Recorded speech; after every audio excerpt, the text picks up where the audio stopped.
सूरज की सुनहरी किरणें महल की ऊंची दीवारों से टकरा रही थीं। आज का दिन खास था क्योंकि राजा की बेटी राजकुमारी माहिन की शादी थी। पूरे राज्य में जश्न का माहौल था। बाजारों में रोशनी की बहार थी और शाही महल को कीमती फूलों और खुशबुओं से सजाया गया था।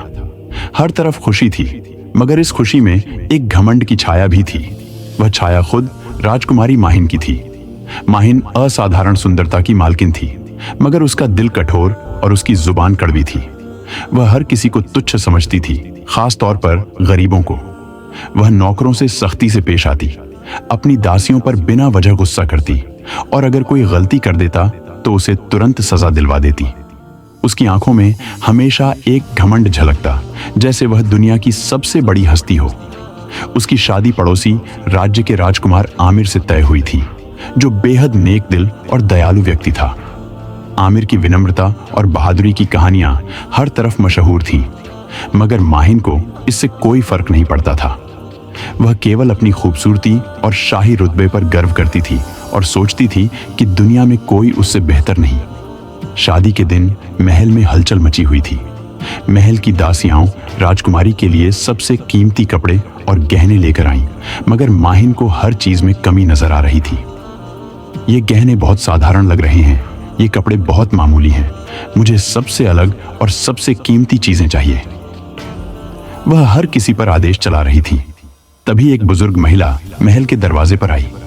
उसके कपड़े साधारण लेकिन साफ सुथरे थे और उसके चेहरे पर एक नूरानी चमक थी। उसने दरबानों से कहा, मुझे राजकुमारी से मिलना है।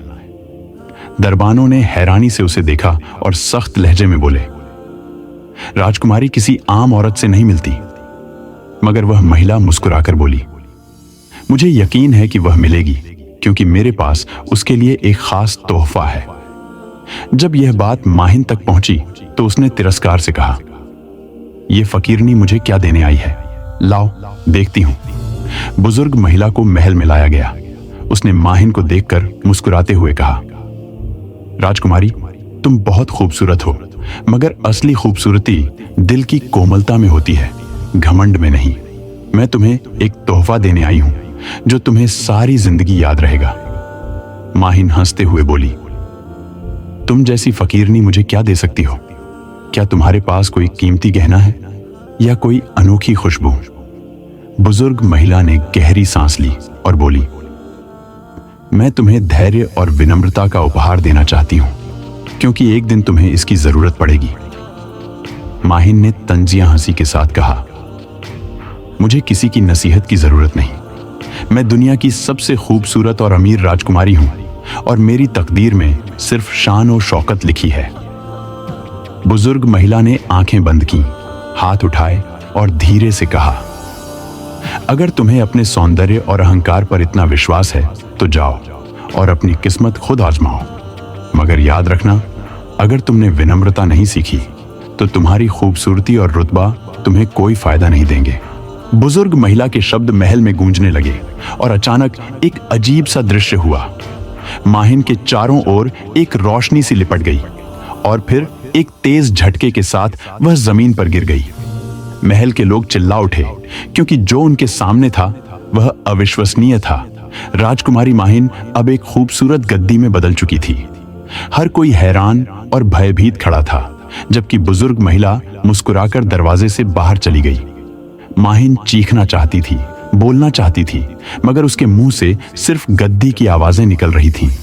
दासियां डर के मारे पीछे हट गईं और जब राजा को यह खबर मिली तो वह गुस्से से पागल हो गया। ये क्या मजाक है? मेरी बेटी को तुरंत सही करो। मगर कोई कुछ नहीं कर सका। यह एक जादुई श्राप था जिसे मिटाना किसी के बस में नहीं था। राजकुमारी को महल से निकालकर अस्तबल में रख दिया गया। वह जो कल तक रेशमी बिस्तरों पर सोती थी, अब जमीन पर सोने पर मजबूर थी। जो कल तक कीमती पकवान खाती थी, अब सूखी घास खाने पर मजबूर थी। जो कल तक नौकरों को हुक्म देती थी, अब नौकर उसे धक्के दे रहे थे। कई महीने बीत गए और अब राजकुमारी माहिन वह घमंडी दुल्हन नहीं रही थी, बल्कि एक बेबस गद्दी बन चुकी थी। वह हर रात आसमान की तरफ देखती और अल्लाह से प्रार्थना करती, ऐ अल्लाह, मुझे माफ कर दे, मुझे वापस मेरी असली शक्ल में लौटा दे।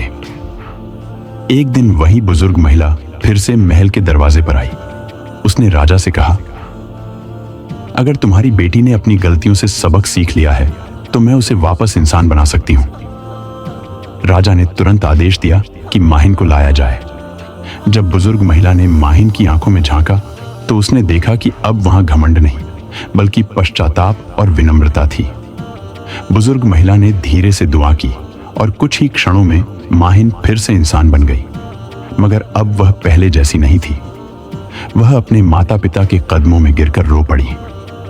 मैंने सीख लिया कि अहंकार और घमंड कुछ नहीं, असली चीज दिल की कोमलता और विनम्रता है। माहिन ने अपनी पूरी जिंदगी बदल दी। अब वह महल की राजकुमारी होने के बावजूद खुद गरीबों की मदद करती, नौकरों से प्यार से बात करती और सबसे बढ़कर हर चीज के लिए अल्लाह का शुक्र अदा करती। जब उसकी शादी राजकुमार आमिर से हुई तो वह सच में एक नेक और दयालु दुल्हन बन चुकी थी। अब वह घमंड नहीं बल्कि प्यार और विनम्रता की दौलत के साथ अपनी नई जिंदगी की शुरुआत कर रही थी। यही था मगरूर दुल्हनों का अंजाम, जिसने अहंकार से विनम्रता और कठोरता से प्रेम का पाठ सीख लिया था।